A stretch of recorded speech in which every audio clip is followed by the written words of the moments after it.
And I call Mr. Colum Eastwood. Thank you, Mr. Speaker.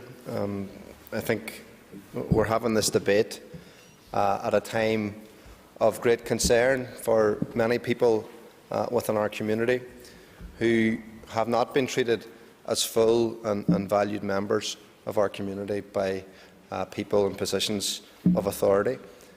We've had the last few days where members of our community have been demeaned and their value and worth has been attacked. I'm glad to see we're at a stage now where people do seem to own up to their mistakes and take it on the chin and resign, because we don't have much of a culture of that here yet. I think Mr. Wells has done the right thing in resigning, and I wish him all the best in dealing with his own personal difficulties. We need to, as an Assembly, as people in positions of power and responsibility, we need to be seen to be embracing all members of our community. All members of our community.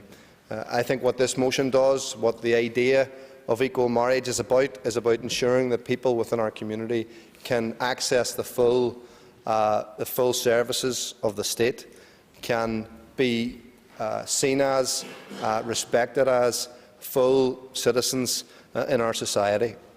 There is no reason whatsoever, Mr. Speaker, why the north of Ireland should be the only place in these islands that doesn't have marriage available to same-sex couples. I think that's a position we're going to be in very shortly, because I believe strongly that the people in the south will vote yes, and I hope they do, in the marriage equality referendum. We will be the only place on these islands that doesn't have that same equality for members of our community. I fully respect people's views on this issue. I understand that people have deeply held religious views. People within our own party have deeply held religious views about this issue. The SDLP's policy is clear, however. We support equal marriage. I know that's our policy because I proposed it at our party conference and it got passed by a majority, and that's how we do things.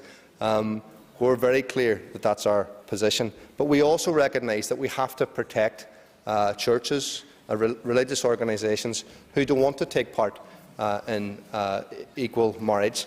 This is about changing civil marriage, Mr. Speaker. This is not about changing anybody's religious interpretation of what marriage is.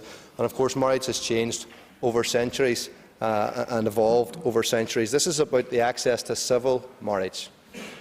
Churches will be protected, would be protected in the instance that this motion passed and that we finally got to a position of equality with people in Britain. So I fully respect people's right to oppose equal marriage, but people need to understand that we need to be seen to be supporting members of our community who have been getting all the wrong kind of messages from this place, whether it's about telling people that their blood isn't good enough to save people's lives, whether it's about telling them that they can't adopt children when people are crying out, when children are crying out for loving fathers. And I do want to call on the DUP today, because I think Mr. Wells has done the right thing, but I would like to call on the DUP to go further.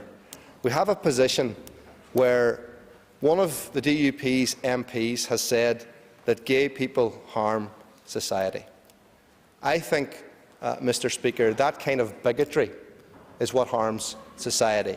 That kind of bigotry is what got us into a lot of difficulties over the years in this place. And I would call on the DUP and I would call on the First Minister to disassociate himself from Ian Paisley's remarks, to ask him to withdraw them in the same way that Mr. Wells did, and to hopefully see the DUP moving to a much more tolerant place in society.